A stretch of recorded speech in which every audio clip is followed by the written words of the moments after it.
কথা কওয়া খুব কঠিন। মাঠে কথা আমরা জীবনের ঝুঁকি নিয়ে বলতেছি, ঠিক কিনা বলেন? ঠিক কিনা বলেন?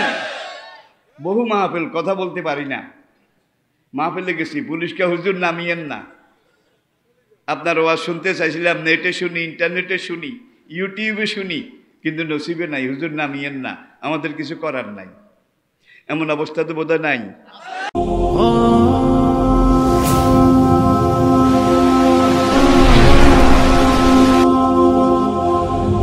ওয়াজিবুল ইহতিরাম হযরত নায়েবে রাসূল উলামায়ে কেরাম, ফুজালা ও মুরব্বিয়ানে ইজাম, উপস্থিত সকল স্তরের বয়সের পর্যায়ের দ্বীনের আশিকিন, আল্লাহ এবং আল্লাহর রাসূলের মুহিব্বিন, কালোজয়ী চিরন্তন পথের দিশা, মহাগ্রন্থ কোরআনে হাকিমের সাথে মোতাল্লিকিন, আমার প্রাণপ্রিয় এলাকাবাসী ভাইয়েরা, মুহতারামা পর্দার আড়ালের মা ও বোনেরা, আসসালামু আলাইকুম ওয়া রাহমাতুল্লাহ। শুরুতে আমি বিশ্ব নিয়ন্তা, সর্বপ্রদাতা, আলেমুল গাইব, আলা কুল্লি শাইইন কাদির, ফাআলুল লিমা ইউরিদ, আন্নাল কুওয়াতা লিল্লাহি জামিয়া, লা তাখুযহু সিনাতুন ওয়ালা নাওম। আমাদের সেই মহান রব, যিনি আমাদের জীবনের সব, আমাদের জীবনের একমাত্র লক্ষ্য, আমাদের জীবনের একমাত্র মুখ্য, আমাদের জীবনের একমাত্র পরম, আমাদের জীবনের একমাত্র চরম, আমাদের জীবনের সব কিছু যে মহান রব্বুল আলামিনের পক্ষ থেকে এসেছে, আবার সব কিছু তার কাছেই ফিরে যাবে, ঠিক কিনা বলুন? সেই মহান রব্বুল আলামিনের শুকরগুজারি করছি, যিনি মেহেরবানি করে আজকে আমাদেরকে ঐতিহ্যবাহী পণ্ডিতেরহাট ঈদগাহ কমিটি এবং যুব সমাজের সাহসী উদ্যোগ, দল মত নির্বিশেষে আপনাদের সকলের এলাকাবাসীর প্রাণঢালা অকৃপণ হৃদয় নিংড়ানো সহযোগিতায় আয়োজিত এই তাফসিরুল কোরআন মাহফিলের এই পর্যায়ে আমি মহান রব্বুল আলামিনের শুকরগুজারি করছি। সবাই সকল প্রকার জড়তা, দুর্বলতা, সংকীর্ণতা, আবিলতা, হীনমন্যতা ঝেড়ে ফেলে ঈমানের বলে বলিয়ান হয়ে জজবা ইশক এবং মহব্বতের আমেজ মিশিয়ে সমস্বরে বুলন্দ আওয়াজে আকাশ বাতাস মুখরিত করে, নিজকে উজাড় করে বিলীন করে বীর বিক্রমে সিংহ গর্জনে উল্লাসের সাথে বজ্র বিষাণে ফেটে পড়ে একবার আওয়াজ তুলে পড়ুন আলহামদুলিল্লাহ। আল্লাহ পাকের শুকরিয়া আদায় করা দরকার, না করলে চলে না, চলবে না, চলছে না, চলতেও পারে না। কেননা যেই মুখটা থেকে, যেই জিহ্বাটা, যেই জবানটা দিয়ে এই মাত্র আমরা কালেমাতুশ শুকর আলহামদুলিল্লাহ পড়লাম, এই মুখটা কার তৈরি? জিহ্বাটা কার বানানো? কথা বলার জন্যে যখন আপনি ইচ্ছা করেন, জিহ্বাটা ভিতরে নড়াচড়া শুরু করে, সঙ্গে সঙ্গে ঠোঁট দুটো ফাঁক হয়, উপরে নিচে উঠানামা শুরু করে, আপনার আমাদের জবান থেকে কথা বেরিয়ে আসে। শুধু বাংলায় আসে নাকি? ইংরেজিতে, আরবিতে, হিন্দিতে, পালিতে, নাগরিতে, শুধু মনের ব্যাপার। জিহ্বা কিন্তু একইভাবে নড়ে, ঠোঁট দুটো একইভাবে ফাঁক হয়, কথা বেরিয়ে আসে আপনি যেই ভাষায় বলতে চান ঠিক সেই ভাষায়। কথা বলার জন্য জিহ্বা ভিতরে নড়াচড়া শুরু করেছে। মনে করুন ঠোঁট দুটো যদি এই সময় বলে যে আমরা এই মুহূর্তে নড়াচড়া করতে রাজি নই, তাহলে কথা কেমন হবে? আবার কথা বলার জন্য আপনি ঠোঁট নাড়া শুরু করেন, জিহ্বা যদি এই সময় বলে আমি মোরাকাবায় বসলাম, আই এম নট নড়ন চড়ন, আমি এখন নড়াচড়া করতে পারবো না, তাহলে কি কথা হবে? আবার আপনি কথা বলার জন্য জিহ্বা ভিতরে নড়াচড়া শুরু করেছে, এমন সময় আপনি যদি ঠোঁট দুটা বলে আমি 2 মিনিট পরে ফাঁক হব, তাইলে তো কথা হবে নাকি? আবার ঠোঁট নড়াচড়া শুরু করেছে, জিহ্বা ভিতর থেকে যদি বলে আমি 1 মিনিট পরে নড়াচড়া করব, তাইলে কথা হবে? দেখুন, এটাকে ইংরেজিতে বলা হয় কোঅর্ডিনেশন। কোঅর্ডিনেশন, একটার সাথে একটা সম্পৃক্তি এবং সম্পৃক্ততা। 1 সেকেন্ড আগেও নয়, 1 সেকেন্ড পরেও নয়। যখন যেভাবে যতটুকুন, যদি আপনি জোরে কথা বলতে চান, জিহ্বা একটু জোরে নড়াচড়া করবে, ঠোঁট দুটো একটু বেশি ফাঁক হবে, ঠিক কি না?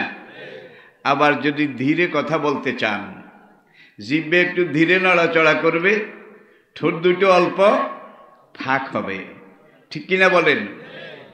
তাহলে যে মহান রব্বুল আলামিন এই সাউন্ড বক্স, এই মাইক আপনার আমার জবান মোবারকে খালাকাল ইনসান আল্লামাহুল বায়ান, তিনি যে দিয়েছেন, দেখুন এই মাইকটা ব্যবহার করি, পিছনে খরচ আছে কিনা? আছে। এই লাইটগুলা ব্যবহার করি, পিছনে খরচ আছে নাকি নাই? আল্লাহ যে আপনাকে আমাকে এই কুদরতি একটা মাইক দিয়েছেন, মাইক, এই মাইকটা আপনি ঘরে বাইরে দোকানে হাটে বাজারে গাঠে মাঠে সব জায়গায় 2 বছর বয়স থেকে বাজানো শুরু করেছেন। আজকে আপনার বয়স 80 বছর। কয়দিন ভাড়া দিয়েছেন বলেন? কয়বার এই মাইকের ব্যাটারি চার্জ দিয়েছেন বলেন? তাহলে লাইফ চার্জ, লাইফ গ্যারান্টি, ঠিক কিনা বলুন? আবার লাইট দুইটার দিকে তাকান, আপনি জন্মের পর থেকে এই লাইট দুইটা ব্যবহার করতেছেন। এই দুইটা লাইটের ফোকাস কত দূরে যায়? বিজ্ঞানীরা পরীক্ষা করে গবেষণা করে বলেছে সূর্যের দূরত্ব 9,30,00,000 মাইল। বোধহয় ফিতা দিয়ে মেপেছে নাকি গজ দিয়া?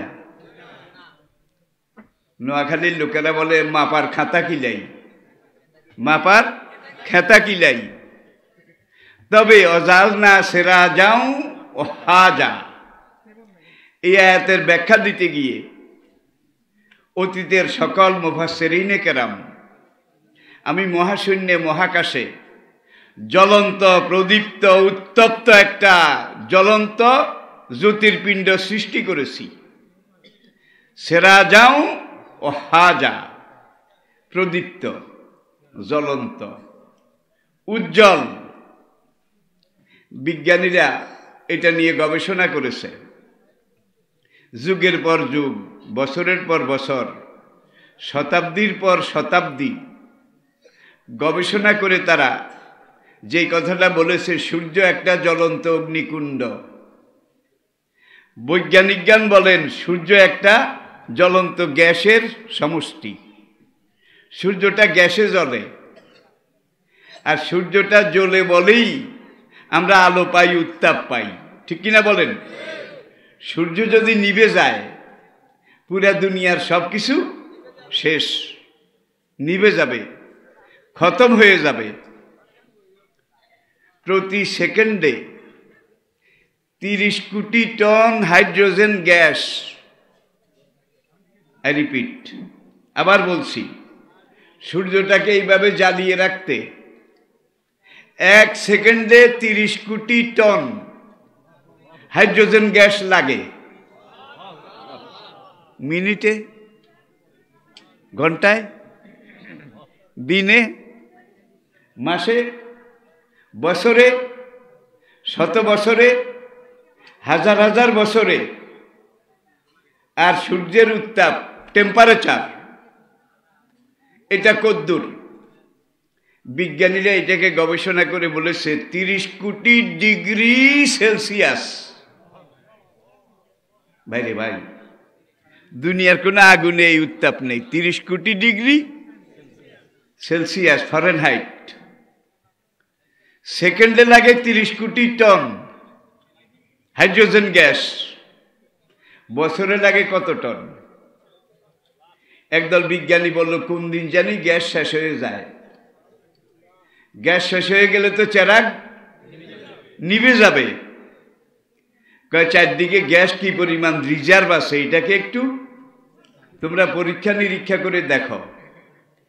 এইবার যে হাইড্রোজেন গ্যাসে সূর্যটা চলে এবং জ্বলে, আমাদেরকে আলো দেয়।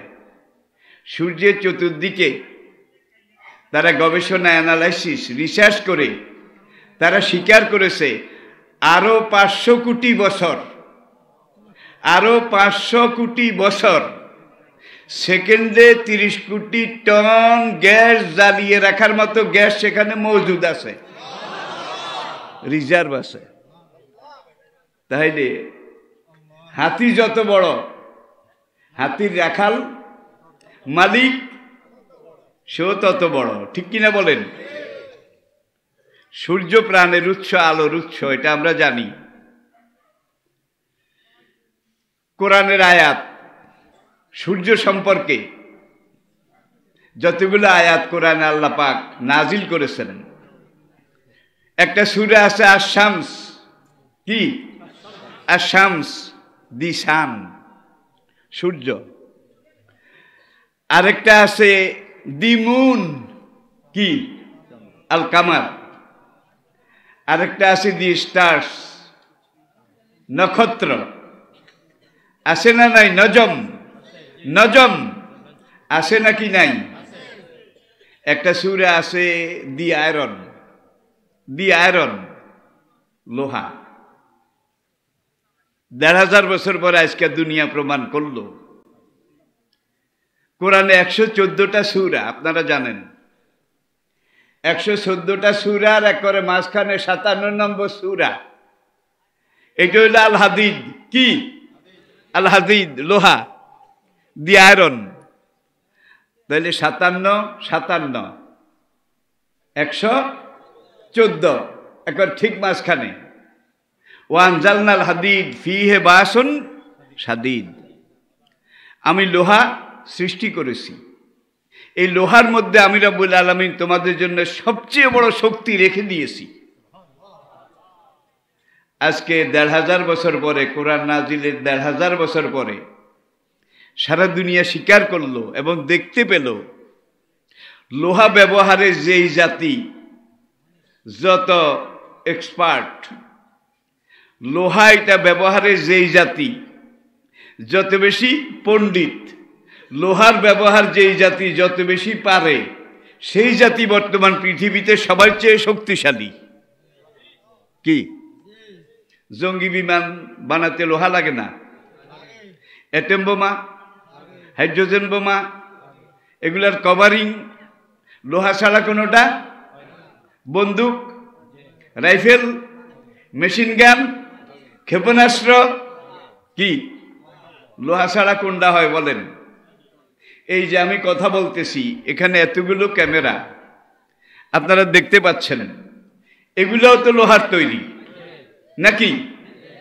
এরপর আপনি যে দালান করেন, বিল্ডিং করেন, ঘর বানান, লোহা লাগে নাকি লাগে না?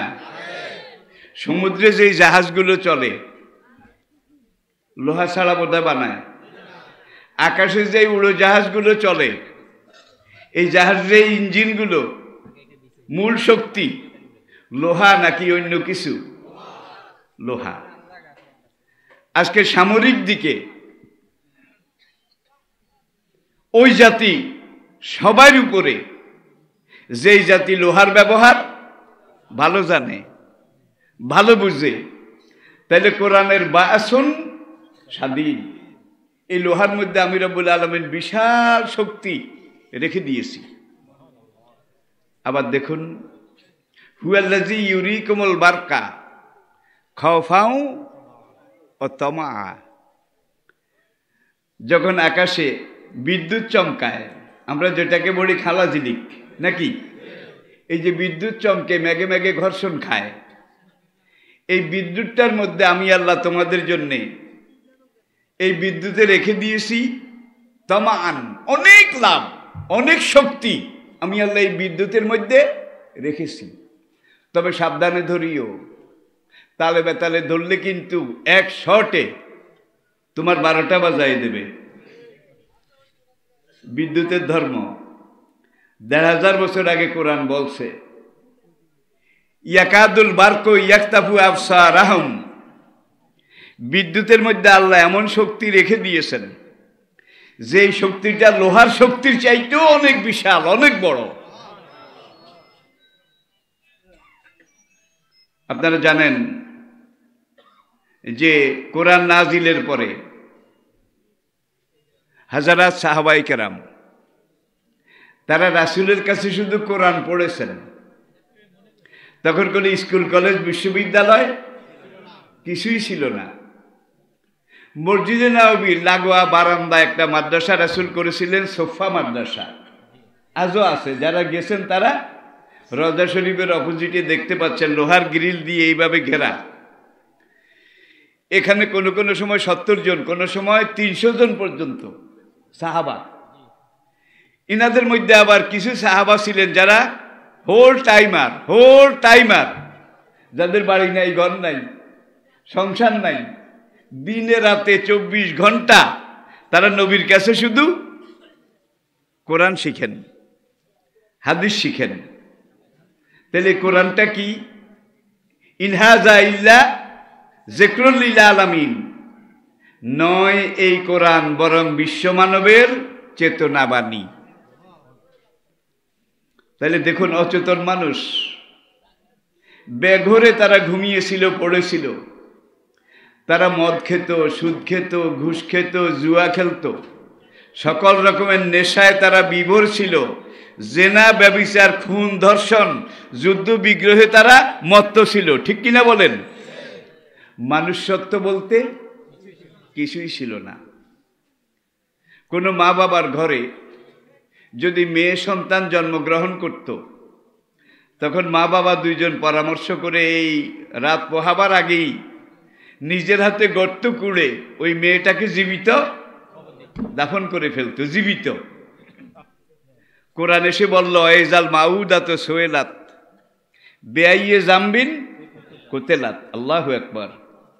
তোমরা যে সন্তানদেরকে, কন্যা সন্তানদেরকে মৃত, মরার আগে জীবিত কবর দিচ্ছ, হাসরের দিন এই সন্তানদেরকে আমি আল্লাহ জিজ্ঞাসা করব, কোন অপরাধে তোমার মা বাবা তোমাদেরকে এইভাবে জীবিত কবর দিয়েছিল?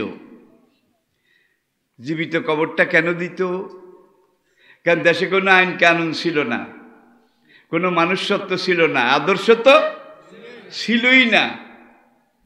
আর মানুষ যদি মানুষত্ব হারিয়ে ফেলে, তাহলে মানুষ কিন্তু আর মানুষ থাকে না, পশু হয়ে যায়। শুধু পশু হয় না, পশুর চাইতে আরো উলাইকা কাল আনাম বালহুম আদল, বরং হায়ান জানোয়ারের চাইতে আরো নিকৃষ্ট পর্যায়ে চলে যায় যদি আদর্শ না থাকে। আর আদর্শ যদি থাকে, তাহলে আল্লাহর নূরের তৈরি ফেরেশতা যারা গুনাহ করে না, পাপ করে না, পাপ করতে জানে না, অনন্তকাল ধরে কোন ফেরেশতা শুধু জিকির, কেউ তেলাওয়াত, কেউ তসবিহ, কেউ রুকুতে আছে লক্ষ লক্ষ বছর, কোন ফেরেশতা সেজদায় আছে লক্ষ লক্ষ বছর। অনাহানু নুসাব্বিহু বিহামদিকা অনুকাদ্দিসুলাক, এটার মধ্যে কিন্তু সব আছে। আমরা তোমার জিকির করি, ইবাদত করি, বন্দেগী করি, তোমাকে রুকু করি, সেজদা করি, ইবাদতের যত দিক সব দিক আমরা করি। রব্বুল আলামিন কয় যতই ইবাদত করস তোদের নসিবে পাস নাই, যতই ইবাদত করস তোদের নসিবে পাস নাই। মুফাসসিরিনে কেরাম জবাব দিয়েছেন, ফেরেশতারা এত পরিশ্রম করে, এত ইবাদত করে, পাস নাই কেন? একটাই জবাব সব মুফাসসির, আল্লাহ রাসূল থেকে যেটা এসেছে কাল পরম্পরায়, বংশ পরম্পরায়, সেটা হলো পাপ করার যোগ্যতা আল্লাহ যাদেরকে দেন নাই, গুনাহ করার যোগ্যতা আল্লাহ যাদেরকে দেননি, তারা যতই সওয়াব করুক আর নেক করুক এটার কোনো দাম নাই।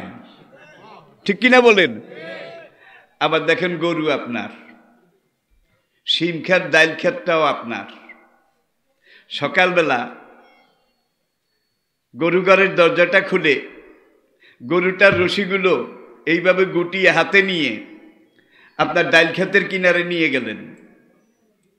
ক্ষেতের আলি গিয়ে এখন গরুর কানের কাছে মুখ নিয়ে আপনি গরুকে ওয়াজ করেন, ওরে গরু তুই আমার গরু, আমি তোর মালিক, এইটা আমার ডাইল ক্ষেত, মাঠে সব ঘাস পাতা তুই খাইস, তোর জন্য জায়েজ বৈধ, আমি ডালগুলো নেব, তোকে খড়বসিগুলা খাওয়াবো, আমি মালিক বাঁচলে তো তুই গরু বাঁচবি। এই ক্ষেত্রে ডাইল গাছ খাওয়া, শিম গাছ খাওয়া তোর জন্য মকরু তাহারিমি, কবিরা গুনাহ। ওয়াজের সুরে বলেন না, ইয়া আইয়ুহাল গরু ইন্নী আকুলু লাকা হাযিহি জিরাতি লা তাকুল মিনহা শাইয়ান হাযিহি হারামুন লাক। বাংলায় বলেন, আরবিতে বলেন, ওয়াজের সুরে বলেন, ভালো করে ওর কানের কাছে বলেছেন এটা হারাম, এই ডাইল খেত শিম খেত, খবরদার এই হারাম তুই খাইস না। ভালো করে বুঝিয়ে টুজিয়ে জিজ্ঞাসা করলেন, গরু মনে থাকবে তো? গরু মাথা লাড়া দিল। আপনি মনে করলেন হেদায়েত হয়ে গেছে। এইবার রশিটা ক্ষেতের আইলে খুলে দিয়ে আসেন, গরু বোধহয় খাবে না। এত ওয়াজ কারে করলেন? এত নসিহত কারে করলেন? গরু বলে কোনটা হালাল কোনটা হারাম, কোনটা জায়েজ কোনটা না জায়েজ, কোনটা বৈধ কোনটা অবৈধ, এটা আমার ডিকশনারিতে নাই, আমার নিদানে নাই, আমার পুঁথিতে নাই, আমার পাঁজিতে নাই, আমার থিওরিতে নাই, আমার ফিলোসফিতে নাই। আমার জীবনের সমস্যা একটা, সেটা হলো পেট সমস্যা। এই পেট ভরার জন্যে আমি সামনে যা পাই সেটাই খাই, আমার জন্য হারাম হালাল বলতে কিছু নাই। এখন এত বুঝাইলেন, এত ওয়াজ করলেন, তারপরও ডাইল খেত একবারে কুল্লো খালাস করে দিয়েছে। গরুর আমলনামার মধ্যে বোধহয় সগীরা গুনাহ লেখা হয়েছে, কবিরা আমলনামায় নাই। গরু ছাগলের কি আমলনামা আছে? তাহলে আসুন, ফেরেশতারও আমলনামা নাই, গরু ছাগলেরও আমলনামা নাই।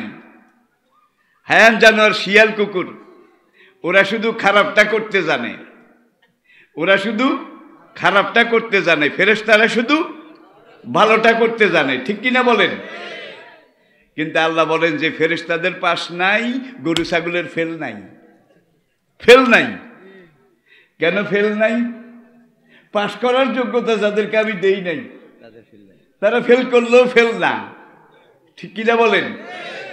আর এই ফেরেশতার গরু ছাগলের মাঝখানে আপনি, আমি, আমরা মানুষ, যাদেরকে আল্লাহ পাক ইরশাদ করেছেন, লাকাদ কাররামনা বানি আদম ওয়া নাফসি ওয়া মা সাওয়াহা ফাআলহামাহা ফুজুরাহা ওয়া তাকওয়াহা। একবার বিলাতে বার্মিংহাম ইন্টারন্যাশনাল, লন্ডন শহর থেকে 110 মাইল দক্ষিণে বার্মিংহাম শহর, এটা হলো যুক্তরাজ্যের সেকেন্ড সিটি।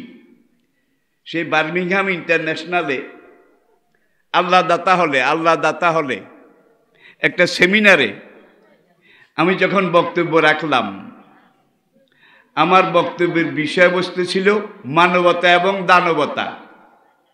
কি? ইনসানিয়ত আর হায়ওয়ানিয়ত, মানুষ্যত্ব এবং পশুত্ব। এই বিষয়ের উপরে আমি 45 মিনিট বক্তব্য রাখলাম। এবার প্রশ্নোত্তর।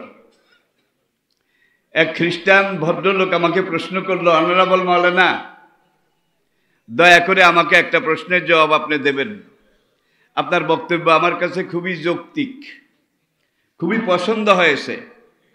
মানুষ যে পাপ করে, অন্যায় করে, সীমা লঙ্ঘন করে, মানুষের তো আসলে কোনো দোষ নাই। আমি বললাম why not, why not my dear gentleman, ভদ্রলোক, কেন মানুষের দোষ নাই এটা আপনি বলেন। মানুষের মনের মালিকও তো একজন, সেই একজন মানুষকে যেটা করার তৌফিক দেয়, ক্ষমতা দেয়, সাথ দেয়, মানুষ সেটাই করে।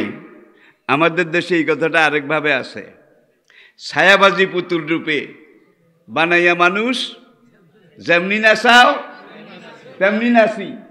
পুতুলের কি দোষ? শোনেন নাই গান এইটা? আবার এই করোনার আগে আমি জাপানে ছিলাম। জাপানের বাণিজ্যিক শহর, মনে করেন বাংলাদেশের চট্টগ্রাম আর কি। একদিকে প্রশান্ত মহাসাগর, আরেকদিকে জাপান সাগর। এই দুই সাগরের মিলন মোহনায় দক্ষিণ জাপানের ওসাকা শহর, ওসাকা শহরে আমি যখন বক্তব্য রাখলাম ইসলামের নারীর অধিকার, নারীর মর্যাদা, ওইসব দেশে কিন্তু অধিকার সমান। কি সমান? যার যেভাবে মন চায় সেইভাবে, কোনো ব্যারিকেড, কোনো লাগাম, কোনো বিধিনিষেধ, কোনো হুকুম হাকাম নাই, সবাই মানুষ সমান। তবে একটা জিনিস, আমি রাত গভীর, তখন সেখানকার টাইম রাত 1:45 বাজে। আমি জাপানের নারিতা এয়ারপোর্টে, নারিতা ইন্টারন্যাশনাল এয়ারপোর্ট, এখানে নামলাম। এখান থেকে সেখানের ভাইয়েরা প্রায় 450 কিলোমিটার দূর থেকে আমাকে রিসিভ করতে আসলো। গাড়িতে উঠলাম, তারা আমাকে নিয়ে যাচ্ছে মূল গন্তব্যে। এখন দেখি যে একটা মেয়ে, বয়স 20-এর কম হবে, আর ওদের পোশাক আশাক তো খুব সংক্ষেপ, মুখতাসার। মেয়েটা একা একা রাস্তা দিয়ে হেঁটে যায়। আমি সঙ্গীদেরকে বললাম, ভাই এই মেয়েটা যে একা একা হেঁটে যায়, কোনো ডর নাই? তখন সঙ্গীরা জবাব দিল, না হুজুর, কোনো ডর নাই। আমি বললাম কেন? কয় না, ওর উপর এখন কেউ হস্তক্ষেপ করবে না, কেউ ওকে শীষ দেবে না, কেউ একে টিজিং করবে না, কারণ আইনে নিষেধ, আইন আছে। এরপরে দেখুন, রাস্তা পার হওয়া, ট্রাফিক সিগন্যালের লাল বাতি যখন জ্বলে, সব গাড়ি দাঁড়ায় গেছে, সব মানুষ দাঁড়ায় গেছে, কুত্তা একটা হিডাও দাঁড়ায় রয়েছে। কুত্তা মানুষের কাছ থেকে শিক্ষা নিয়েছে। আর আমরা এমন এক দেশে বাস করি, আইন কাগজে আছে, কিতাবে আছে, বাস্তবে মাঠে ময়দানে আইন নাই। ঠিক কিনা বলেন? ধর্ষণের শাস্তি মৃত্যুদণ্ড, এটা আলেম ওলামা তারা দাবি করেছেন। বিজ্ঞ যারা, সুধী বুদ্ধিজীবী, তারাও দাবি করেছে মৃত্যুদণ্ড। বেশ কিছুদিন আগে এটা পাশ হয়েছে সংসদে, যে ধর্ষণ করবে তার শাস্তি মৃত্যুদণ্ড। এই আইন পাশ হওয়ার পরে ধর্ষণ কমে গেছে, থেমে গেছে, বন্ধ হয়েছে নাকি বাড়ছে? তাহলে এই যে শাস্তি মৃত্যুদণ্ড, এটা আপনি সংসদে পাশ করেন, সংসদের বাবার কাছে নিয়ে পাশ করেন, এটা কিন্তু আপনার বানানো আইন। ঠিক কিনা? কিন্তু এই মৃত্যুদণ্ডটা যদি আপনি আল্লাহর বানানো আইন, ওয়ালাকুম ফিল কিসাসে হায়াতুন ইয়া উলুল আলবাব, আমি আল্লাহ যে আইন দিয়েছি অপরাধীকে কিভাবে শাস্তি দিতে হবে, তোমরা যদি আমি আল্লাহর কোরআনে দেওয়া, আমার রাসূলের শিখানো আইন এটাকে সমাজে প্রয়োগ করো, তোমাদের জীবনে নিরাপত্তা চলে আসবে, হায়াতুন, তোমাদের জীবনে নিশ্চয়তা চলে আসবে, তোমাদের জীবনে শৃঙ্খলা চলে আসবে। ইয়া উলুল আলবাব, আকল যদি থাকে তোমরা এটা বুঝার চেষ্টা করো। একটা উদাহরণ দেব কি? আচ্ছা আসুন, মনে করেন আপনি একজন মানুষ।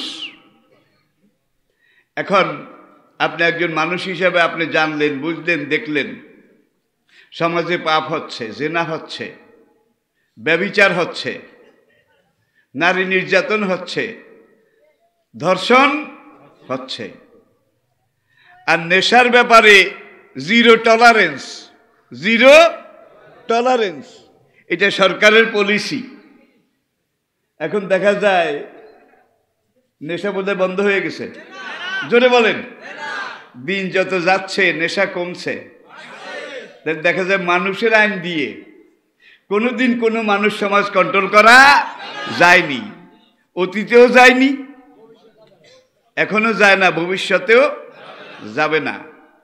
যদি সমাজকে নিয়ন্ত্রণ করতে হয়, অন্যায় থেকে ফিরাতে হয়, বিরত রাখতে হয়, তাহলে ওয়ালাকুম ফিল কিসাসে হায়াতুন। দেখুন সূরা নূর, কোরআনে পাকের সংক্ষিপ্ত একটা সূরা, কিন্তু ইসলামের ফৌজদারি আইন, জুডিশিয়াল ল, দণ্ডবিধি। আযানিয়াত অযানি, অবিবাহিত জেনাকারিনী নারী, অযানিয়াত অযানি, অবিবাহিত জেনাকার পুরুষ। আমি কি বুঝাইতে পেরেছি? দোনোজন অবিবাহিত। ইজা জানাইয়া, এরা যদি আল্লাহর জেনার ব্যাপারে আল্লাহ কত কঠোরভাবে কোরআনে বলেছেন, ঠিক কিনা? আল্লাযীনা হুম লিফুরুজিহিম হাফিজুন। কালা রাসূলুল্লাহ সাল্লাল্লাহু আলাইহি ওয়াসাল্লামা মান কাফালা লি হাযিহি ওয়া হাযিহি কাফালতু লাহুল জান্নাহ।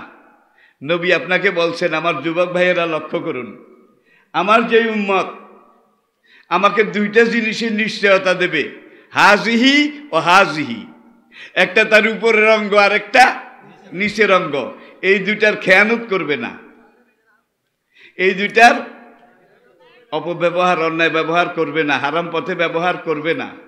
কাফালতু লাহুল জান্নাহ, আমি নবী তার জান্নাতের জামিন হয়ে গেলাম। এখন রাসূল কথা বলতেন খুব সংক্ষেপে।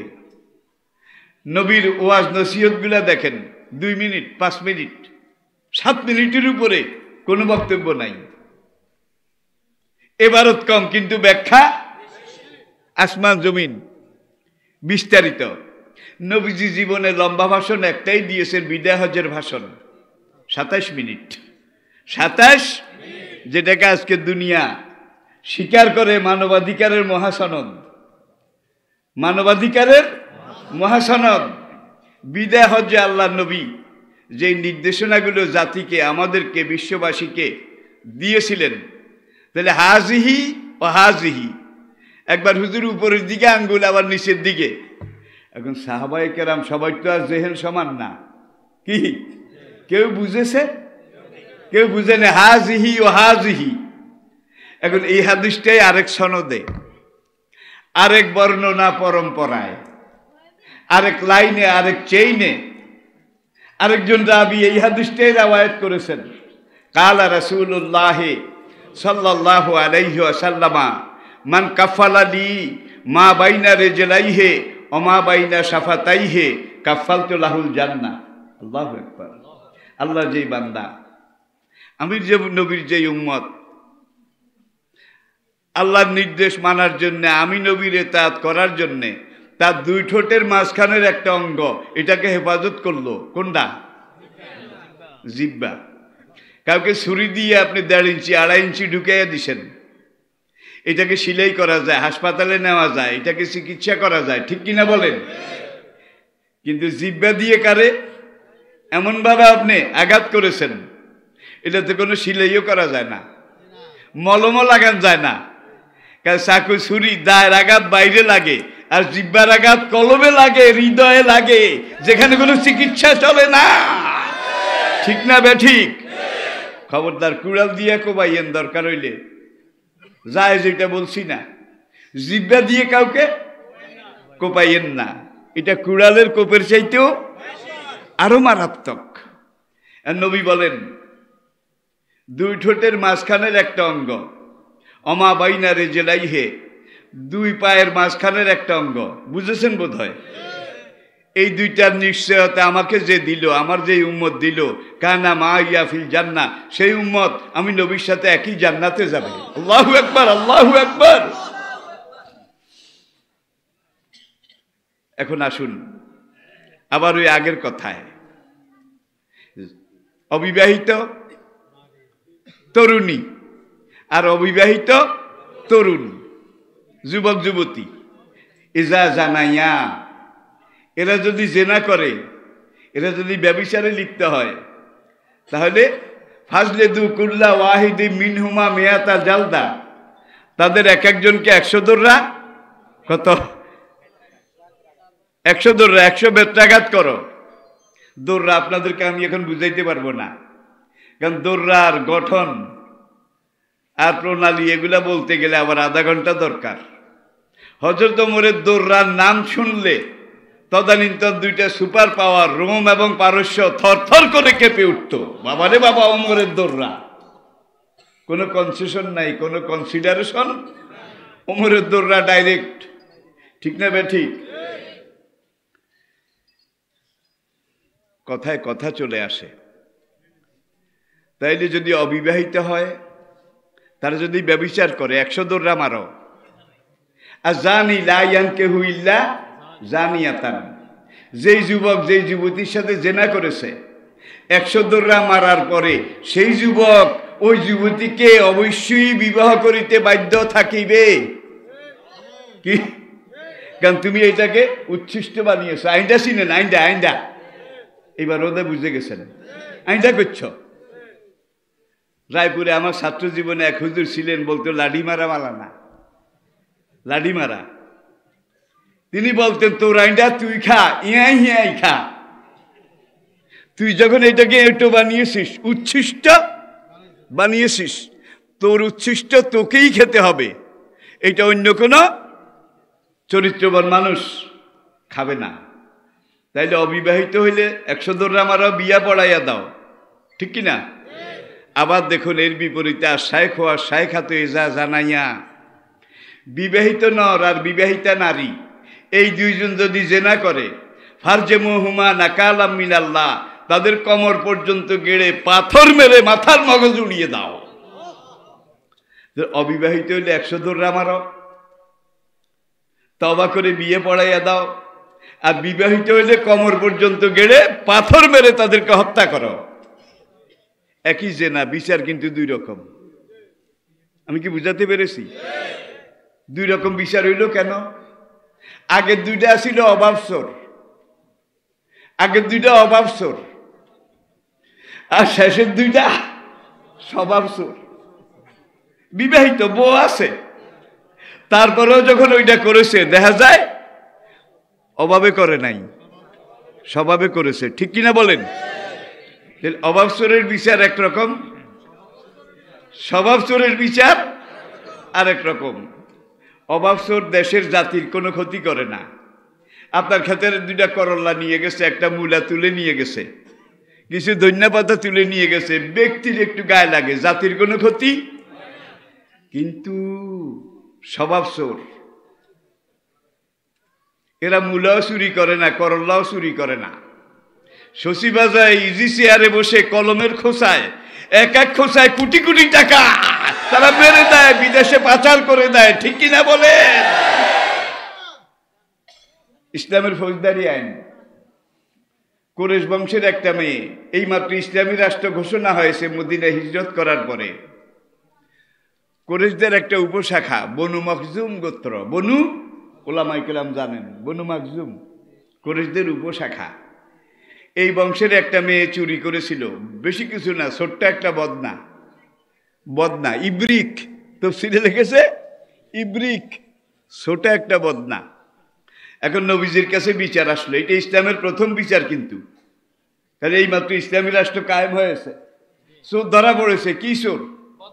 বদনা চোর। মেয়ে একটা, কোন বংশের? কুরাইশ বংশের, নবী বংশের।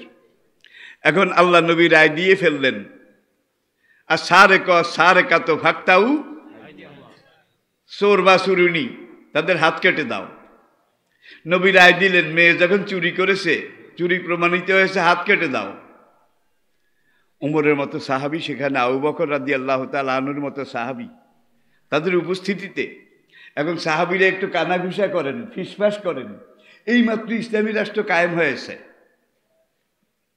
এখনই যদি প্রথম কেস, প্রথম মামলায় নবী বংশ, রাসূলের নিজের বংশ একটা মেয়ের হাত কাটা হয়, তাহলে কিয়ামত পর্যন্ত এটা একটা ব্যাড রেকর্ড, খারাপ উদাহরণ হয়ে থাকবে।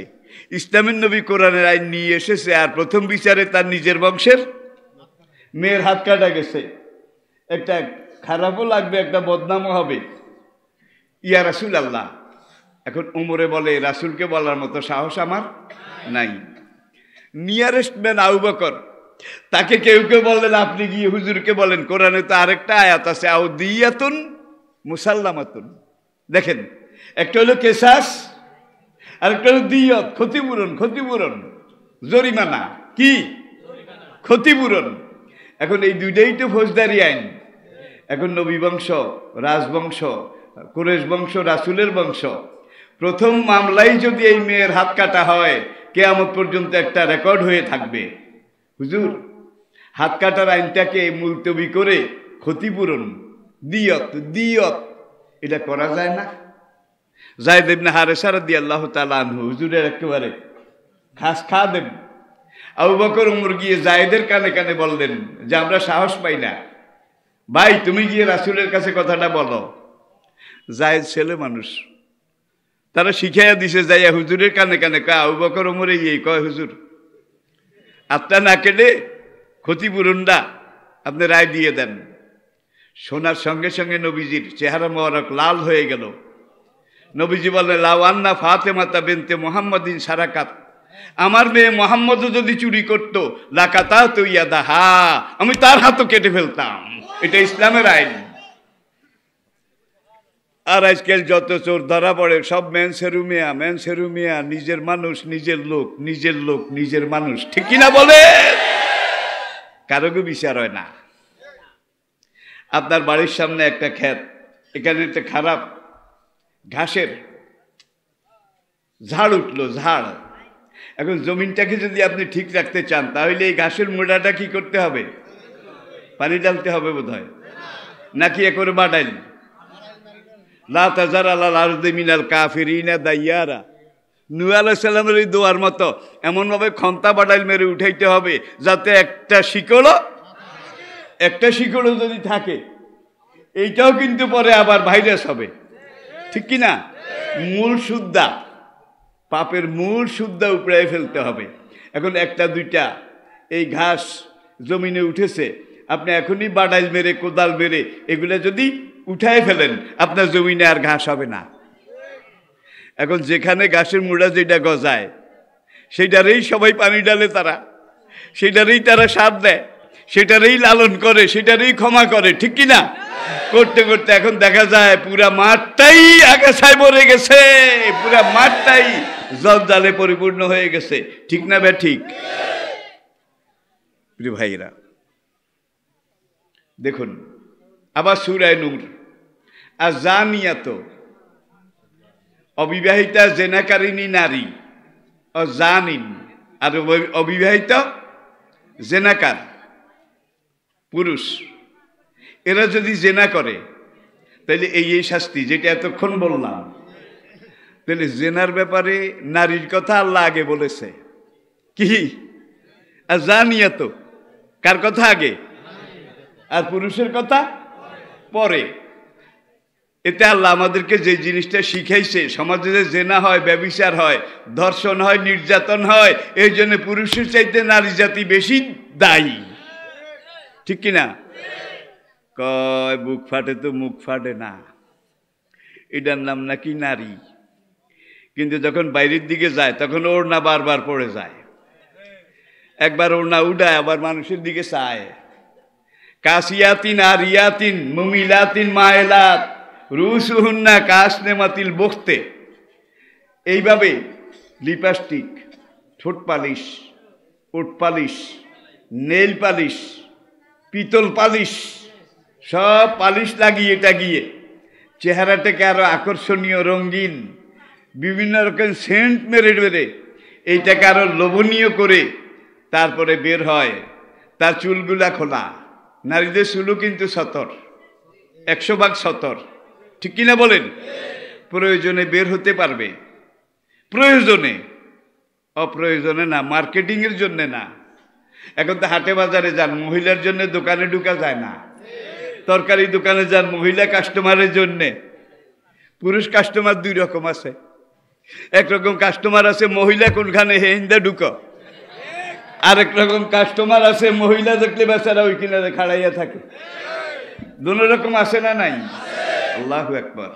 দেখুন, এখন আপনি যদি আপনার রিপু একটা কুকুর, তাকে একটা রুটি এইভাবে মেলে ধরেন, খুলে ধরেন, তাহলে কুকুরটা বোধহয় রুটির দিকে আগায় আসবে না। কুকুরটার মুখ দিয়ে বোধহয় লালা বের হবে না। জোরে বলেন। সে পাগল পারা হয়ে এটা নেয়ার চেষ্টা করবে, ঠিক কিনা বলেন? কুত্তার দোষ যে দূর, রুটি বাইর করে বাড়াই ধরেছে যে তার দোষ আরো বেশি। এখন দেখে তোমার এই বডিটা আল্লাহর নেয়ামত। নারীর শরীর আল্লাহর কুদরতি মেশিন, ঠিক না বে ঠিক? এটার মধ্যে আল্লাহ এত লোভ, এত আকর্ষণ, এত নমনীয়তা, এত কমনীয়তা সৃষ্টি করে দিয়েছেন। নর আর নারী এই দুইজনকে আল্লাহ বলেছেন কাছাকাছি আসা যাবে না, পাশাপাশি থাকা যাবে না। পুরুষদেরকে বলেছে তোমার দৃষ্টি নিচের দিকে নামাও, নারীদেরকে বলছে তোমরা তোমাদের দৃষ্টি নিচের দিকে নামাও, আর তোমাদের লজ্জাস্থান সমূহ হেফাজত করো। এখন জেদ্দুর সতর সবটাই কিন্তু লজ্জাস্থান। কি জেদ্দুর সতর সবটাই কিন্তু লজ্জাস্থান। এখন পুরুষের সতর আর নারীর সতর দুইটারে পাশাপাশি রাখেন, তাহলে বোঝা যায় পুরুষের সতর জেদ্দুর, নারীর সতর চাইতে আরো 100 গুণ বেশি। বোধহয় আমি বুঝাইতে পারি নাই। পুরা শরীরটাই তো সতর। প্রয়োজনে হাতের কবজি, পায়ের পাতা, চোখ দুইটা প্রয়োজনে। কিন্তু শখের মার্কেটিং এটার জন্য ব্যবহার করা যাবে না। স্বামী কাছে নাই, ছোট ছোট বাচ্চার খাওয়ার দুধ নাই, রান্না করার কোনো তরকারি নাই, আর তরকারি আনাবে এনে দেবে এমন কোনো মানুষ মোহরেম আত্মীয়দের মাঝে নাই। বেচারির এখন না গিয়ে উপায় নাই। এখন ইসলাম বলছে আগে শরীরটা ঢাকো, সাজগোজ পরিত্যাগ করো, কোনো স্প্রে ঘ্রাণ লাগে এরকম কিছু গায়ে মারিও টারিও না। দেখছেন কারবার? ঘ্রাণ লাগে, আকর্ষণ লাগে এরকম কিছু গায়ে মারিও না। চেহারাটাকে আরো উজ্জ্বল করার চেষ্টা, কসমেটিক লিপ লাগাইও না। তুমি একবারে এইভাবে শরীরটা ঢেকে যাও। এখন একদল মা বোন তারা আজকাল বোরকা পরে। ভাই, বোরকার যেই কাটিং আর ডিজাইন, বোরকা পড়ার পরে শরীরের উঁচু নিচু টিলা টক্কর সব বাইরের থেকে বোরকার উপর দিয়ে দেখা যায় না, কিন্তু আঁচ করা যায়, ঠিক কিনা? অনেক মা বোন এমন বোরকা পরে যেই বোরকা ঢাকার জন্য উপরে আরেকটা বোরকা পড়া ফরজ হয়ে যায়, ঠিক কিনা বলেন? তাহলে বোরকাটা হবে কেমন? এবার আপনারা নিজেরাই চিন্তা করলে বুঝবেন। আকর্ষণীয় হতে পারবে না, লোভনীয় হতে পারবে না, বডি টাইট হতে পারবে না, ঢিলা ঢালা, ঠিক কিনা? এরপরে আসুন, পুরুষে লুঙ্গি পরবে, প্যান্ট পরবে, পায়জামা পরবে টাকনুর গিরার উপরে, ঠিক কিনা? আর মেয়েরা পরবে টাকনুর গিরার নিচে। এখন অনেক ক্ষেত্রে উল্টা হয়ে গেছে, দেখা যায় অনেক মেয়ে টাকনুর গিরার উপরে পড়ে, অনেক মেয়ে, আর অনেক যুবক তরুণ তারা টাকনুর গিরার নিচে পড়ে। এখন রাসূল যে বলেছেন টাকনুর গিরার, পুরুষেরা টাকনুর গিরার নিচে পোশাক পরতে পারবে না। মা কানা মিনাল ইজারে তাহাতাল কাবাইহে ফাহুয়া ফিন্নার। আল্লাহু আকবার। টাকনুর গিরার নিচে প্যান্ট পায়জামা, জামার যে অংশ টাকনুর গিরার নিচে যাবে সেই অংশটা জাহান্নামে যাবে। এইটার উপরে আমেরিকা, ব্রিটেন, জার্মানি, ফ্রান্স এই 3টা দেশের একদল বিজ্ঞানী তারা গবেষণা করলো যে ইসলামের নবী টাকনুর গিরার উপরে পুরুষদেরকে কেন পায়জামা প্যান্ট এগুলো পরতে বলেছেন? এর হাকিকত কি, কারণটা কি? গবেষণা করে তারা দেখেছে যে সকল যুবক টাকনুর গিরার নিচে এই প্যান্ট পায়জামা পরেছে, ভাই নিচে তো নিচে প্যান্ট পায়ের গোড়ালি মুড়ালি দিয়ে যাইতে যাইতে করে জুতার তলে অর্ধেক পর্যন্ত ঢুকে গেছে। নাই বোধ হয় আছে। এই ধরনের যুবক যারা প্যান্ট পরেছে টাকনুর গিরার নিচে, তাদের টাকনুর গিরার মধ্যে যেই গিরিশটা আছে, যেই সলিউশনটা আছে, হ্যাঁ, এটা শুকিয়ে জাম হয়ে গেছে, এখন গিরা লড়ে না। কি পুরুষদের কথা বলছি।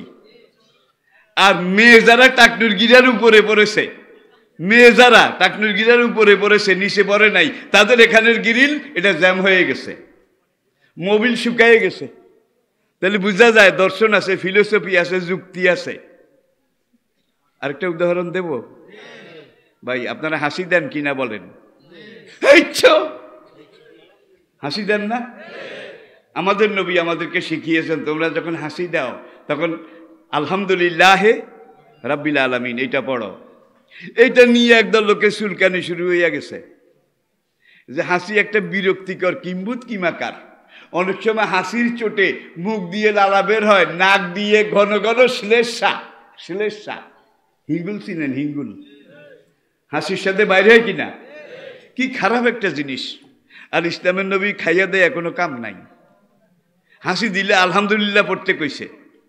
এই বিশ্রী হাসির সাথে আলহামদুলিল্লাহ সম্পর্ক কি? আবার আলহামদুলিল্লাহ হলো খুশির খবর, ঠিক না বে ঠিক? তারা এইটার উপরে একাধারে 12 বছর গবেষণা করেছে। 12 বছর হাসি। আর ইসলামের নবী হাসি দিলে কেন আলহামদুলিল্লাহ পড়তে বলেছেন? এর শানে নজুল কি? 12 বছর গবেষণার পরে তারা স্বীকার করেছে মানুষ যখন হাসি দেয়, হাসির আগে যে নিঃশ্বাস প্রশ্বাস, নাক দিয়ে যেই বাতাস তার ফুসফুসে যায়, তার হার্টে যায়, তার লিভার, কিডনি, শরীরের অঙ্গগুলোতে, ভিতরের ইঞ্জিনগুলোতে যায়। এই নিঃশ্বাসের বাতাসের সাথে লক্ষ লক্ষ কোটি কোটি রোগ জীবাণু, ভাইরাস এই বাতাসের সাথে ভিতরে ঢুকে তার লাংসে, তার হার্টে, তার বাল্বে, তার কিডনিতে এই রোগের জীবাণু, ভাইরাসগুলা জমা হয়। জমা হওয়ার পরে যখন আল্লাহর একটা কুদরত, একজন আল্লাহর বান্দা ইচ্ছে করে হাসি দেয়, তখন তার কিডনি থেকে শুরু করে উপরের দিকে একেবারে ফুসফুস, লাংস, হার্ট পর্যন্ত নাক মুখ দিয়ে যেই বাতাসটা বের হয়, এই বাতাসটার গতি স্পিড হলো ঘন্টায় 150 কিলোমিটার, 100 মাইল বেগে। বাতাসটার গতিবেগ ঘন্টায় 100 মাইল। আর এই ফুসফুস থেকে, লাংস থেকে, হার্ট থেকে, বাল্ব থেকে যখন 100 মাইল বেগে নাক মুখ দিয়ে বাতাসটা সজোরে বের হয়, এখানে যত ভাইরাস, যত রোগ জীবাণু জমা হয়েছিল এই হাসির সাথে সব বাইর হয়ে যায়। যার জন্য নবী বলছেন তোমার ভাইরাস হাসির সাথে বের হয়ে গেছে, খুশির খবর, বড় আলহামদুলিল্লাহ রাব্বিল আলামিন। যুক্তি আছে কিনা? এরপর তারা বলে ভাই রে ভাই, বেশি গান্ডাগান্ডি করিস না, এই কোরআন এমন এক কোরআন, আর এই নবী এমন এক নবী, যেই নবীর, যেই কোরআনের প্রত্যেকটা কথার মধ্যে দর্শন আছে, ফিলোসফি আছে, যুক্তি আছে, বিজ্ঞান আছে, সায়েন্স আছে, গবেষণা আছে। আপনাদের কি অসুবিধা হয়? আমি আসলে বুড়ো মানুষ, খুবই অসুস্থ, বেশিক্ষণ কথা বলবো না, আমি উপসংহারে চলে আসি। আমার পরে আমার পুত্র প্রতিম, আপনাদের এলাকার গৌরব, হযরত মাওলানা আব্দুল কাইয়ুম, চিনেছেন বোধহয় সবাই, ফজিলতুল শায়েখ, ফজিলতুল উস্তাদ, সাহেবুস সামাহা, বারিক বিন আলেমে দ্বীন, মুহাদ্দিস, মুহাক্কিক, তিনি আপনাদের সামনে ইনশাআল্লাহ ওয়াজ করবেন। আপনারা তার ওয়াজ শুনে যাবেন। রাজি আছেন তো? আমি মাঝখান দিয়ে বুড়া মানুষ এসে একটু, এটারে বলা হয় অনুপ্রবেশ। অনুপ্রবেশ। আসুন। এরপরে করে হাই তোলে কিনা? আমি এখন হাই তোলার পরে নবী কি পড়তে বলেছেন? লা হাওলা ওয়ালা কুওয়াতা। ডেঞ্জারাস সিগন্যাল, কি? বিপদ সংকেত। হাই তোলা বিপদের লক্ষণ। যার জন্য নবী বলছেন তুমি যদি হাই তোলো তাহলে তুমি লা হাওলা ওয়ালা কুওয়াতা বলে আল্লাহর কাছে সারেন্ডার করো। আর হাসি যখন দাও তখন খুশির সুরে কও আলহামদুলিল্লাহ। হাসিরটা বলেছি, এবার আমিরটা শোনেন। নবী বলছেন যখন হাই তুলবে তখন তোমরা পড়বে লা হাওলা। এখন হা করে যখন হাই তোলেন তখন ভিতর থেকে বাতাস বেশি বাইর হয় না, কিন্তু ঢুকে বেশি। কি হাসিতে বেশি বাইর হয় আর হাই তোলায় বেশি ঢুকে, দিশান না। এখন এই যে বাতাসটা আপনি প্রবল বেগে হাই তোলার পরে নাক মুখ দিয়ে ঢুকে, এই বাতাসের সাথে লক্ষ কোটি রোগ জীবাণু আপনার শরীরে ঢুকে, ফুসফুসে ঢুকে। এই রোগ জীবাণুগুলো হাইয়ের সাথে ঢুকেছে, যার জন্য নবী বলেন লা হাওলা ওয়ালা কুওয়াতা, এটা পড়ো, তাহলে যত লক্ষ ভাইরাস ঢুকে থাকুক এগুলাকে আল্লাহ নিউট্রাল করে দেবে, বেকার করে দেবে, তোমার কোনো ক্ষতি করতে পারবে না। দেখেন কত সূক্ষ্ম সায়েন্স। আর একটা কথা, যেখান থেকে আমি এসেছি সেখানে গিয়ে শেষ করছি। হুয়াল্লাযী ইউরিকুমুল বারকা খাওফান ওয়া তামাআ। তোমরা ওই আকাশে যে বিদ্যুৎ চমকে এটা দেখো, এটাই বিদ্যুতের মধ্যে আমি আল্লাহ তোমাদের জন্য বিশাল শক্তি রেখে দিয়েছি। খাওফান, তবে তালে বেতালে ধরিও না। তালে বেতালে ধরলে কিন্তু খবর আছে, কি সেই বিদ্যুতের খোলা তারে হাত দেন, সঙ্গে সঙ্গে আপনার কাম শেষ। ঠিক না বে ঠিক? বেঞ্জামিন ফ্রাঙ্কলিন, তার জীবনীটা আপনারা পড়ুন, কোরআনের সাথে বিজ্ঞান মিলান, তারপরে তুলনা করেন। কোরআনের চাইতে বড় বিজ্ঞান গ্রন্থ আজ পর্যন্ত দুনিয়াতে আবিষ্কার হয়নি। কিন্তু ইয়াসিন আল কোরআনিল হাকিম, বিজ্ঞানময় কোরআনের কসম করে আমি বলছি, কোরআন কোনো বিজ্ঞান গ্রন্থ নয়, বৈজ্ঞানিক দর্শন নয়, বৈজ্ঞানিক থিওরি ফিলোসফিও নয়। ১৫০০ বছর আগে কোরআন যা বলেছে, আজকে দুনিয়া আধুনিক সায়েন্স ম্যাচিউর্ড হওয়ার পরে, পরিপূর্ণ হওয়ার পরে কোরআনের যে আয়াতের ভিতরে ঢুকেছে, যে আয়াত রিসার্চ করেছে, গবেষণার ফল যেটা এসেছে সেটা হলো সত্য তো সত্য, মহাসত্য, পরীক্ষিত বৈজ্ঞানিক সত্য। কোরআনে অযৌক্তিক অবৈজ্ঞানিক একটা কথাও নাই। আমি বোধহয় জোর করে আপনাদের গায়ের উপরে চাপাই দিছি। বেঞ্জামিন ফ্রাঙ্কলিন এই দুইটা আয়াত, ইয়াকাদুল বারকো ওই একতাফু আফসার আহম আর ইউরিকুমুল বারকা খাওফাউ, এই যে বিদ্যুৎ চমকে তোমরা দেখো, এটার মধ্যে অনেক লাভ।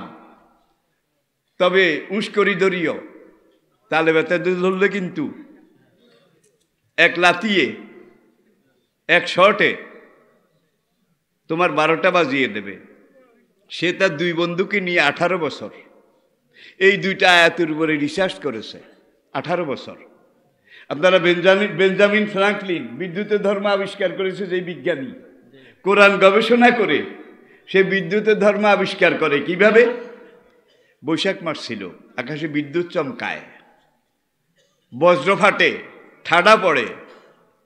বেঞ্জামিন ফ্রাঙ্কলিন তার 2টা বন্ধুকে নিয়ে গুড়ি উড়াই দিছে এই তুফান্না বাতাসে। একদিকে খাড়া ঝিলিক, আর দিকে বজ্র বিদ্যুৎ ঠাডা।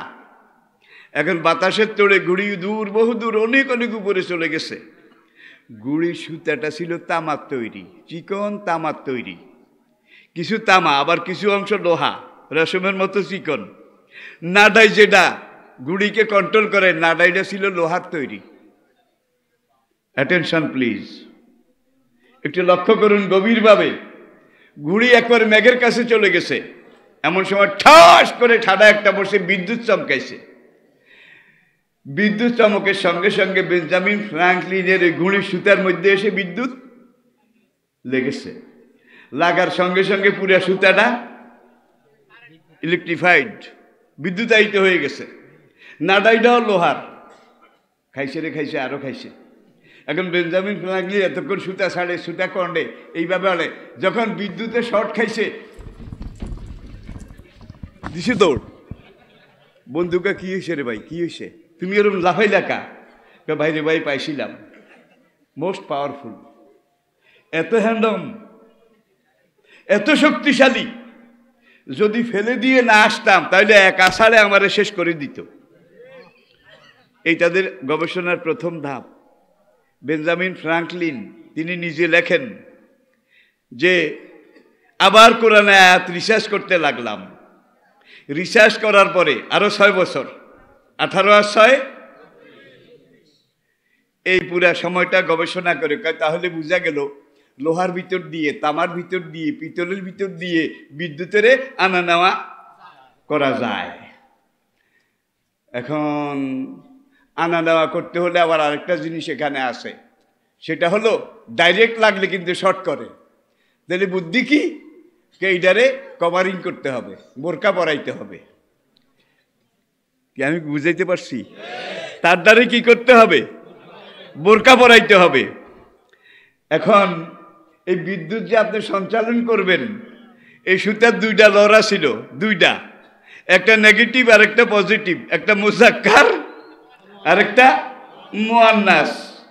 এখন মুজাক্কার মুআন্নাস, তরুণ তরুণী 2টা একত্রে এক কভারের ভিতরে দিলে ধুম ধুম ধুম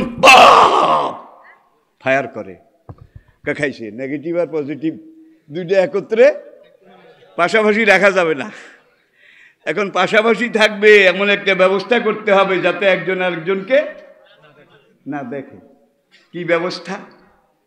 এই দেখেন, আবার বিজ্ঞানের দিকে যান। খালাকনাকুম আজওয়াজা, সুবহানাল্লাযী খালাকাল আজওয়াজা কুল্লাহা মিম্মা তুমবিতুল আরদ ওয়া মিন আনফুসিহিম ওয়া মিম্মা লা ইয়ালামুন। জগতের সব কিছুকে আল্লাহ জোড়া হিসাবে সৃষ্টি করেছেন।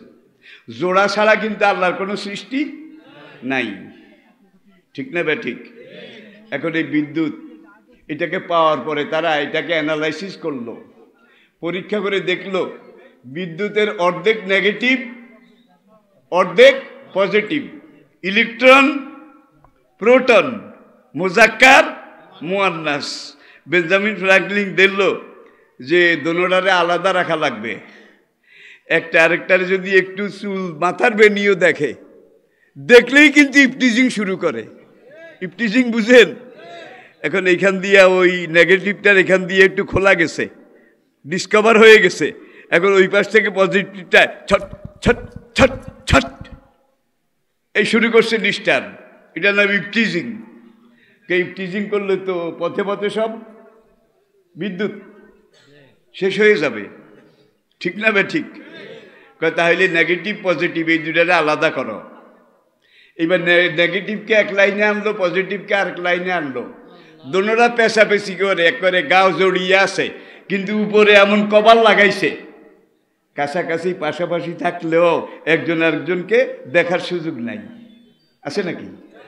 আপনার মাথার উপরের তার, আপনার ঘরের তার, এটার ভিতরেও কিন্তু 2টা তার আছে নাকি নাই? একটা নেগেটিভ আর একটা পাওয়ার হাউসের ওখানে ওদের জন্ম, পাওয়ার হাউস, সেখান থেকে এরা এসেছে। সেখান থেকেই কিন্তু পৃথকভাবে এসেছে। দুজন কভারিংয়ের ভিতরে আছে, বোরকার ভিতরে নাকি নাই?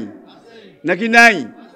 এইবার এইভাবে পথে পথে তাদেরকে দেখা দেখি সুযোগ দিয়েন না, একজন যেন আরেকজনকে দেখতে না পায়। এখন নেগেটিভ কয় আমার মন ঠিক, পজিটিভ কয় আমার ইমান ঠিক। এদের এই মন ঠিক আর ইমান ঠিক এইটা বিশ্বাস করে যদি এখান দিয়ে আপনি কভার একটু খুলে দেন, তাহলে নেগেটিভ কইবে আমি মোরাকাবায় বইছি, পজিটিভ বলবে যে আমি ধ্যানে বইছি। কেউ কাউকে কিছু বলবে না। কি বলবে না? ভাই দেখতে যত দেরি, সঙ্গে সঙ্গে টিজিং ইফটিজিং ছট ছট ছট ছট ছট। তাইলে টিজিং এর সুযোগ দেওয়া যাবে না। নর আর নারী তাদের জগৎ আলাদা, যার জগতে সে বিরাজ করবে, বিচরণ করবে। এইবার দুজনকে পাশাপাশি এনেছেন, সমাজে পাশাপাশি ছিল কিন্তু মেলামেশা দেখা দেখি মোলাকাতের সুযোগ হয় নাই। এখানে আনার পরে আপনি মাইকটা বাজাবেন, লাইটটা জ্বালাবেন, ফ্যানটা ঘুরাবেন। এখন যদি এই লাইটটা মাইকটা চালাতে হয়, তাহলে নেগেটিভ আর পজিটিভ, নর আর নারী, তরুণ আর তরুণী, এই 2জনের মধ্যে বৈধ বিবাহ পড়াইতে হবে আগে। এরপরে আসেন আর নিকাহ ইয়ানাকিদু বিল ইজাবে ওয়াল কবুল।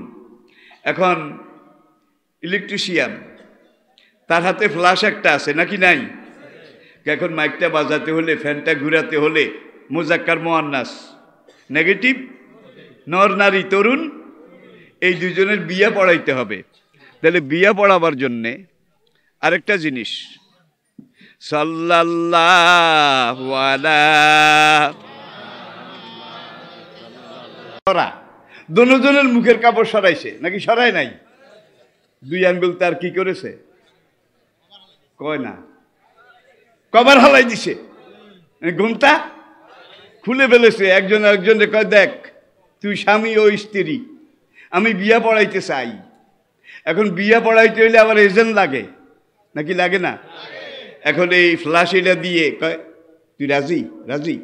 রাজি? ছট রাজি? ছট কয়, তুই রাজি? ছট ছট কাহা, ইয়েস ইয়েস।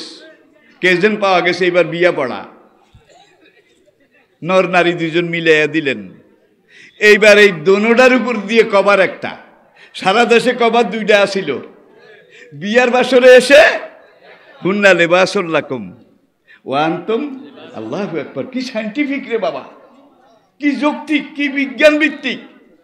যখন এখানে বৈধভাবে বিয়া দিছেন, মাইক বাজে, লাইট জ্বলে, পাখা ঘুরে, জেনারেটর চলে, ঠিক কিনা বলেন? এইবার একদল পাগলা ইলেকট্রিশিয়ান বাইরেছে, তারা মাঝখান দিয়ে এসে মধ্যযুগে বলল, মনের পর্দা বড় পর্দা, মনের পর্দা আসল পর্দা, এটা ঠিক থাকলেই হয়। সুতরাং প্রাইমারিতে একবার নেগেটিভ পজিটিভ দুজনের দেখা দেখি সুযোগ কর, একজন একজনের লাগে মিলা, দুজনকে খুলে দিছে, দেখা দেখি সুযোগ করে দিছে নাকি? Secondary, higher secondary, college, university, দেখাইতে দেখাইতে দেখাইতে দেখাইতে টিজিং ইপটিজিং করতে করতে করতে করতে এইবার এখানে আসে। এখানে আসার পরে এইবার মাইক বাজাবেন, ফ্যান ঘুরাবেন, এইবার আগের মতো বিয়া পড়া। দুজনের মুখের ঘুমটা খোল, এজেন্ট লাগবে তো, এজেন্ট। এখন দুজনের মুখের ঘুমটা খুলেছে, দুই আঙ্গুল তার ল্যাংটা করেছে, করে এইবার ফ্লাশ দিয়ে, রাজি? রাজি? রাজি? রাজি? তুই রাজি? নো রিপ্লাই, কেউ কোনো কথা কয় না। একজনের সিফিলিস, আরেকজনের গনোরিয়া। ডাকাই আর মাল পানি যা আসিল আগের আলারাই খাইয়া গেছে গা। মাফ করবেন, মাফ করবেন। আমাদের সিনেমা জগতে, নাটকের জগতে আজকে যারা অভিনয় করে তাদের বিয়া কয়টা হইছে? ওই লিয়ে শেষ, ওই লিয়ে শেষ, ওই লিয়ে শেষ। পশ্চিমী দুনিয়াতে দেখেছি তারা বিয়ার বয়সের হিসাব করে বিয়ার সংখ্যা দিয়ে। বুড়া বুড়ি দুইজনে তিনখানা তাইছে, ছেলে মেয়েরা রেখে চলে গেছে। এখন এই তিনখানায় আসার পরে তারা দুইজনে সরকারি আইন মেনে বিয়া পড়াইছে, একজন একজনকে বিয়া করছে। এতিমখানা যেটা পশ্চিমী দুনিয়াতে আমি দেখেছি, কিন্তু সেই এতিমখানা এখন বাংলাদেশেও হয়ে গেছে।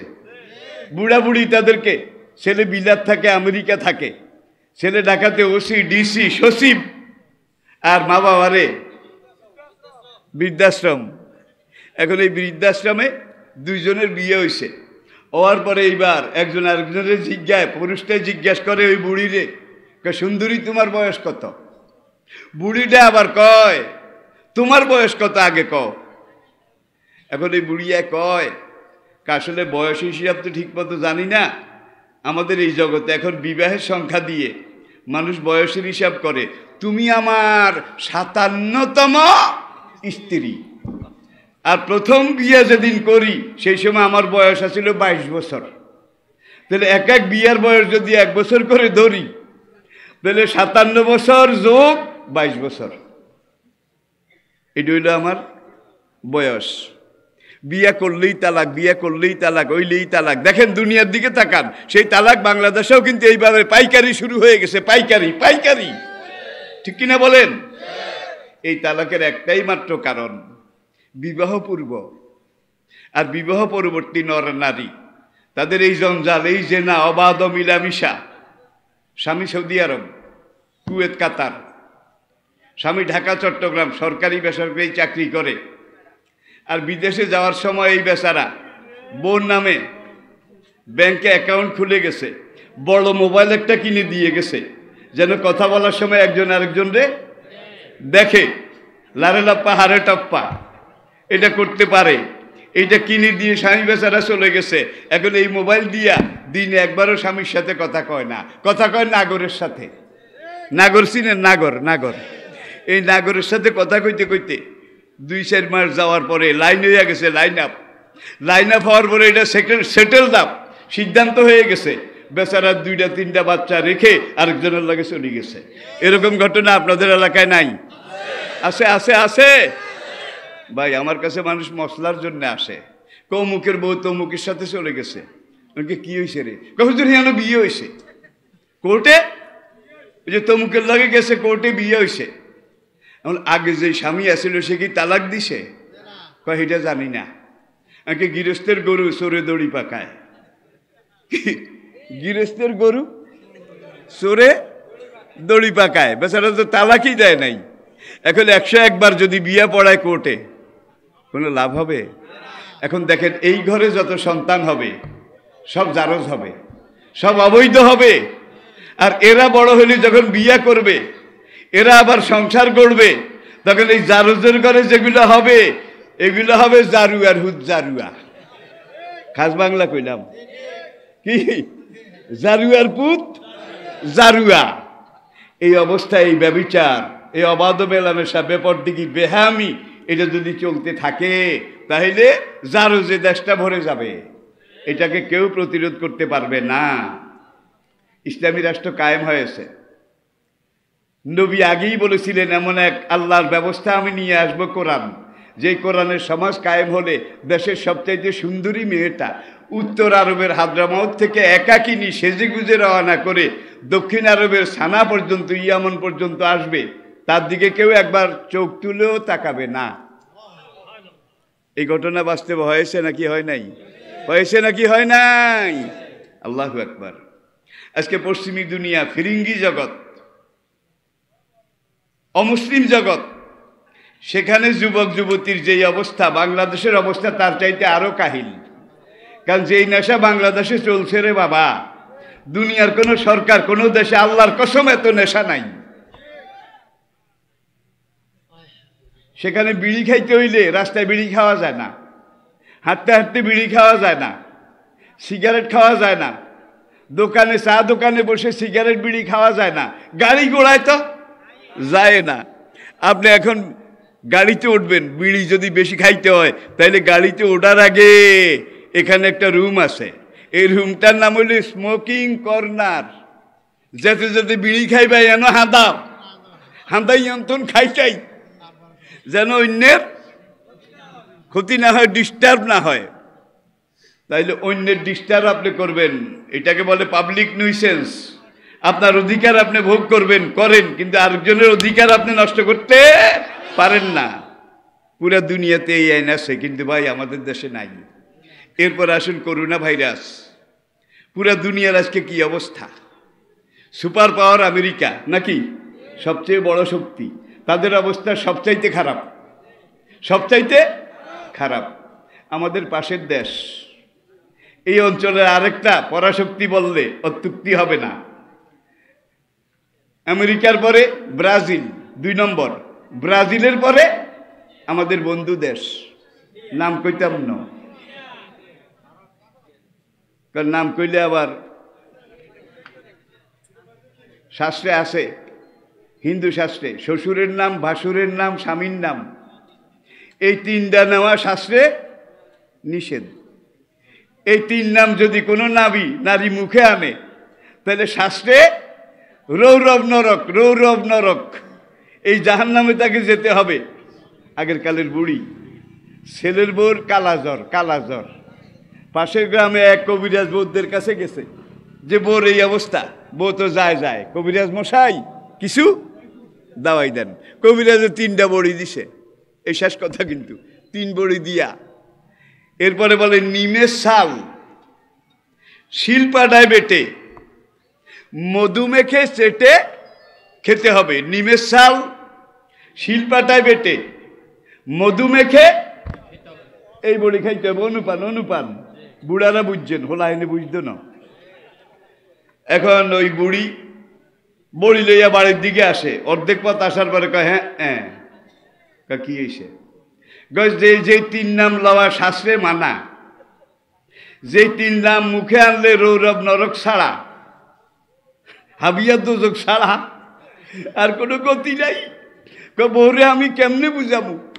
এখন ওই বুড়ির শ্বশুরের নাম নিমাই চন্দ্র, ভাসুরের নাম শিলাব্রত, স্বামীর নাম মধুসূদন, এই তিনটা। বুড়ি তো মহাবিপদে। যদিও বড়ি এনেছি, অনুপান করলে তো আমার ধর্ম শেষ, নষ্ট হয়ে যাবে। বুড়ি চালাকা ছিল, বোর সামনে গিয়ে ওই তিনজনরে বলাইছে কি, স্বামী, শ্বশুর, ভাসুর, বলাইয়া এইবার বৌরাতে বড়ি দেয়। বড়ি দিয়া কয় ইনার শাল তেনায় বেটে। প্রথম নিমেরে দেখাইছে ইনার শাল তেনায় বেটে, শিলাব্রত শিল্পাটা খাও মধু ওনায় সেটে, মধুসূদনরে দেখাইছে। ভাই কথা কওয়া খুব কঠিন, মাঠে কথা আমরা জীবনের ঝুঁকি নিয়ে বলতেছি, ঠিক কিনা বলেন? ঠিক কিনা বলেন? বহু মাহফিল কথা বলতে পারি না, মাহফিলে গেছি, পুলিশকে হুজুর নামিয়েন না। আপনার ওয়াজ শুনতে চাইছিলাম, নেটে শুনি, ইন্টারনেটে শুনি, ইউটিউবে শুনি, কিন্তু নসিবে নাই, হুজুর নামিয়েন না, আমাদের কিছু করার নাই। এমন অবস্থা তো বোধহয় নাই। আল্লাহ পাক আমাদেরকে বুঝার তৌফিক দান করুন। তবে করোনা ভাইরাস বাংলাদেশে তুলনামূলকভাবে সবচাইতে কম, ঠিক কিনা বলেন? এই ওয়াজের কারণে, এই তাফসিরের কারণে। সেই ব্রিটিশ আমলে যখন আমি ছাত্র ছিলাম, তখন ঢাকাকে বলা হতো সিটি অফ মস্ক, মসজিদের শহর। বাংলাদেশ কান্ট্রি অফ মস্ক, এত মসজিদ দুনিয়ার কোনো দেশে, এত আজান, এত একামত, এত নামাজি, এত দাড়ি টুপি, এত ওয়াজ তাফসীর দুনিয়ার কোনো দেশে নাই। তাহলে আপনার পাশের দেশ, বন্ধু দেশ, রুহের সম্পর্ক, আত্মার সম্পর্ক যে বন্ধুদের সাথে, সেই বন্ধুরা সিরিয়ালে 3 নম্বরে আছে, থার্ড সিরিয়ালে। আর সেখানে তো যাতায়াত, বন্ধু দেশ, বুঝেন না? এত কিছুর সুবাদেও আল্লাহ রহমতে বাংলাদেশ এখন পর্যন্ত কোনো সিরিয়ালে পড়ে নাই। আলহামদুলিল্লাহ, আলহামদুলিল্লাহ। এই ওয়াজের কারণে, এই তাফসীরের কারণে, এই আজান, এই মসজিদ, এই নামাজের কারণে। সুতরাং ওয়াজ তাফসীর বেশি বেশি শুনবেন, ইন্তজাম করবেন। আজ থেকে 56 বছর আগে আমি এই তাফসীর ওয়াজ শুরু করেছি, 56 বছর আগে। সাইদি সাহেব আমার জন্ম একই বছরে, 1940। ওনার বয়সে 82, আমার বয়সে 82। 2 সপ্তাহ আগে আমি এমনি সিনা হাসপাতালে তখন শামীম সাইদি আমাকে দেখতে আসলেন। আরো কিছু গুরুত্বপূর্ণ ব্যক্তি জাতীয় তারা আসলেন। আসার পরে শামীম আমাকে জিজ্ঞেস করে, চাচা আপনার বয়স কত? বললাম বাবা বয়সটা জানি না, 1940 সালে জন্ম। আমার আব্বু তো 1940 সালে। তাইলে আমরা 2 ভাই কিন্তু সাওয়া। আর বাংলাদেশ হওয়ার পরে এই 2 ভাই কিন্তু পুরা বাংলাদেশ, তারপর বহির্বিশ্ব, এই কোরআনের ফেরি আমরা করেছি, আলহামদুলিল্লাহ। এরপরে বলে, চাচা কোন মাসে আপনার জন্ম? 1940 সালের কোন মাসে? এবং তখন তো ইংরেজি মাস্টার্সগুলো জানতো না, তবে আমার আম্মা কইছে ফাল্গুন মাসে। ফাল্গুন মাস 1940। তখন শামীম সাইদি কয়, আমার আব্বু বলছে আমার আব্বুর জন্ম 1940 ফেব্রুয়ারিতে। তাহলে ফেব্রুয়ারি আর ফাল্গুন তো এক। কি আল্লাহ শুকর, ময়দান খালি থাকে না, আমরা চলে যাব। আমার ছেলেরা ময়দানে এসে গেছে, ঠিক না বে ঠিক? 80-90 দশকে চিন্তা করেছি আমরা 2 ভাই বিলাতেও বিভিন্ন জায়গায় একত্রে থাকতাম। যে ভাই পরের লোক তো আসে না, মাঠে পরবর্তী লোক তো আসে না, আমরা তো বুড়া হয়ে গেলাম, আমরা তো যাওয়ার পথে। এক ভাই আরেক ভাইকে বললাম যে আল্লাহর জমিন কোনো সময় খালি থাকবে না। আলহামদুলিল্লাহ, হাজার হাজার তরুণ যুবক কোরআনের পাখি তৈরি হয়ে গেছে, ঠিক কিনা বলেন? আল্লাহ পাক ওদেরকে হেফাজত করুন। আল্লাহ পাক তাদেরকে এই ময়দানে ইসলামী বিপ্লবের স্রোত এটা অনুরণনের তৌফিক দান করুন, সাহসিকতা, মানসিকতা দান করুন। আমা আলাইনা ইল্লাল বালাগ ওয়া আখির দাওয়ানা আলহামদুলিল্লাহি রাব্বিল আলামিন।